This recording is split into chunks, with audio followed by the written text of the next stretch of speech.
This is Johnny Appleseed. This one is a different book from the first one. The first book we read looked like this. So Johnny Appleseed, because it's a tall tale, it is many people have exaggerated some things that Johnny Appleseed has done. So in this book is a little bit different than the first one.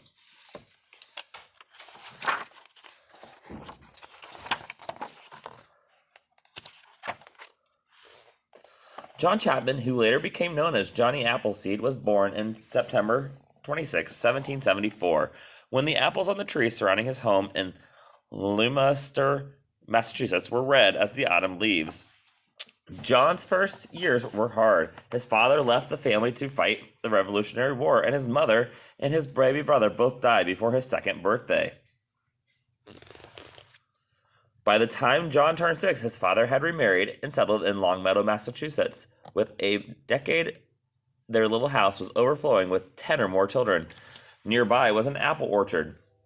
Like most early American families, the Chapmans picked their apples in the fall and stored them in the cellar for the winter eating, and used them to make sauces, cider, vinegar, and apple butter. John loved to watch the spring blossoms slowly turn to glowing fruit of autumn.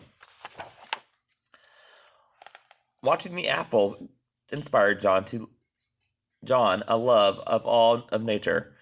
He often escaped from this boisterous house to hold the tranquil woods. The animals sensed that his gentleness and trusted him. As soon as John was old enough to leave home, he set out to explore the vast wilderness to the west. When he reached the mountains, he cleared a plot of land and planted a small orchard with a pouch of apple seeds that he had carried with him. John walked hundreds of miles through the Pennsylvania forest, living like the Indians and befriended on the trail. As he traveled, he cleared land for many more orchards. He was sure the pioneer families would be arriving before long, and he looked forward to supplying them with apple trees. When a storm struck, he found shelter in a hollow log or built a lean-to. On clear nights, he stretched out under the stars.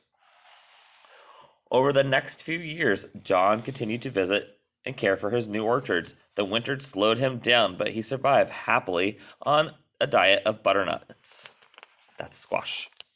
One spring, he met a band of men who boasted that they could lick the weight of wildcats.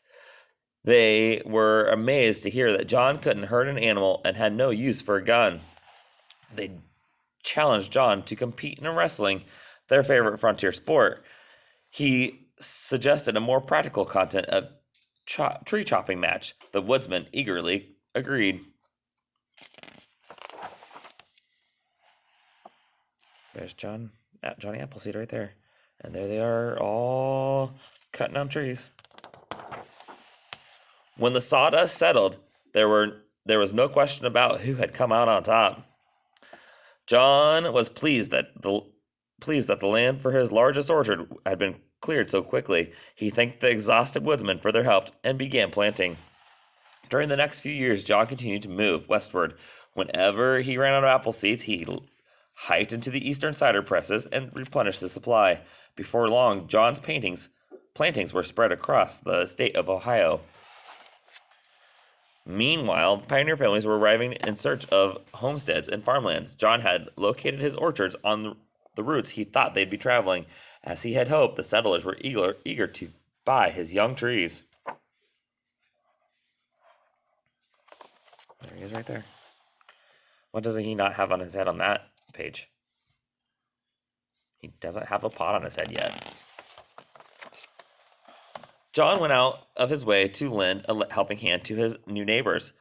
Often he would give his trees away. People affectionately called him Johnny Appleseed, and he began using that name.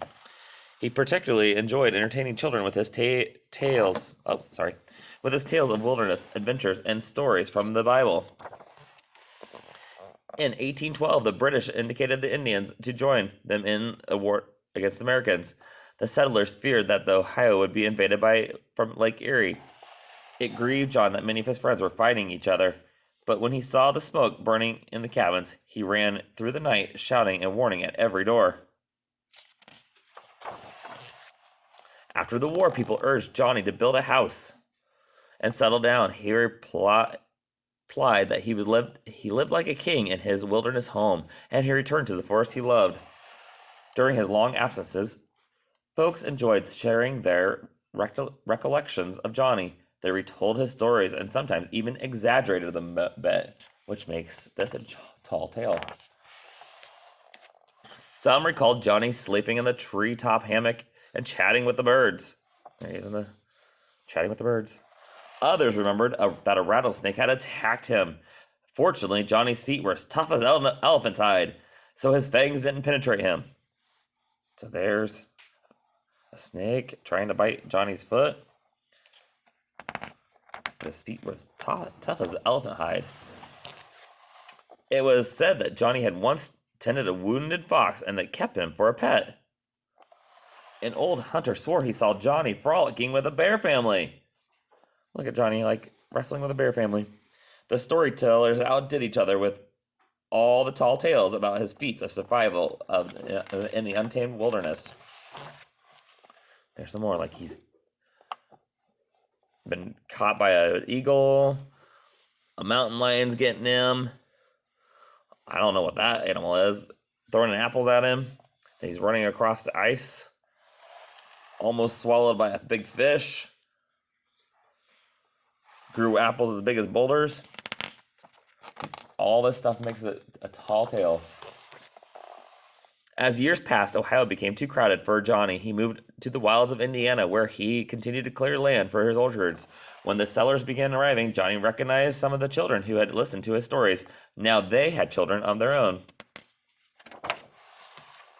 It made Johnny's old heart glad when they welcomed him as a beloved friend and asked to hear his tales again. When Johnny passed 70, it became difficult for him to keep up with his work. Then in March 1845, while trudging through the snowstorm near Fort Wayne, Indiana, he became ill for the first time in his life. Johnny asked for shelter in the settler's cabin, and a few later he died there. Johnny's stories continued to move westward without him. Folks maintained that they'd seen him in Illinois, or greeted him in Missouri, Arkansas, or Texas. Others were certain that he'd planted trees on the slopes of the Rocky Mountains, or in the distant California valleys. Even today, people still claim they have seen Johnny Appleseed. The end.